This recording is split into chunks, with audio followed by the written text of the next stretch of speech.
გონების მმართველი პლანეტა მერკური როგორ მუშაობს ჩვენს პირად რუკაზე? რას უყურებთ გონების მმართველ პლანეტაში?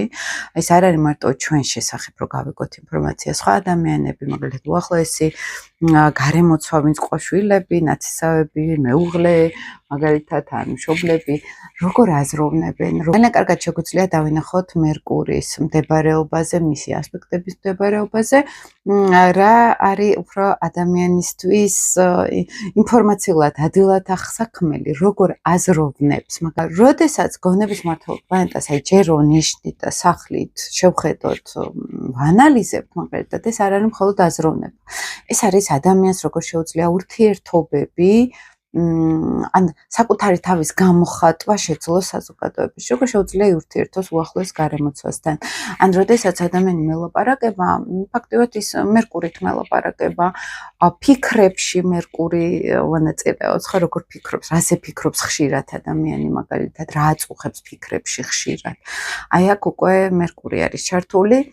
როგორ სწავლობს ადამიანი ინფორმაციას, მაგალითად, როგორ შეუძლია ნებისმიერ სფერო, რომელს სფეროშიც ის თვითონ არის, მისი მერკური როგორ რეაგირებს აი ამ სფეროს აღქმაზე და გადმოცემაზე, ხო, მაგალითად, თუნდაც ჩემთან რომ მოდიან პირად რუკაზე, მათ მერკურს ვითვალისწინებ, როგორ ვეურთიერთო, როგორ აუხსნა მათ, ხო, ის ვთქვათ, რა ინფორმაციაც არის.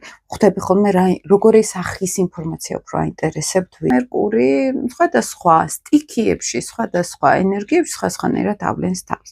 ამიტომ არის, რომ ზოგი ადამიანი არის ძალიან მგზნობიარე კომუნიკაციის თუ სიტყვის მიმართ, ზოგი არის ძალიან ისეთი უხეშით შემტევიც, მაგალითად, იმიტომ რომ მათ არ აქვთ ეს ბარიერები შიდა, ხო, მათ არ აქვთ ესეთი სენსიტიურობა აზროვნებაში.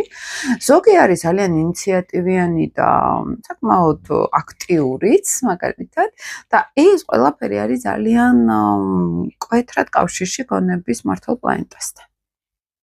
ჩვენ როგორ ვსაუბრობთ, როგორი გარემოცვა გვყავს, როგორ ურთიერთობთ ნათესავებთან, ახლობლებთან, თუ არის ხოლმე გონების მმართველი პლანეტა დაზიანებული, ესე ვეძახით ხოლმე დაკვადრატებული, რეტროგრადული, სადაც არ არის ხოლმე კარგი მდებარეობა, ესეთი ადამიანი შეიძლება ძალიან ისეთი იყოს, უჭირდეს, გამოხატოს თავის თავი, რასაც ფიქრობს, ცოტა ენერგეტიკულ პრაქტიკებში ჩავიდეთ, მერკური ცოტა რთულ კომბინაციაში, ეს არის ასუნთქი გზები და ხშირად არის ხოლმე ტყუპები და ქალწული მართავს მერკურს და ტყუპები, ეს ასუნთქი გზები არის, ქალწული ეს კოჭაწლავის პრობლემები შეიძლება იყოს უკვე ჯანმრთელობის კუთხით, ხო?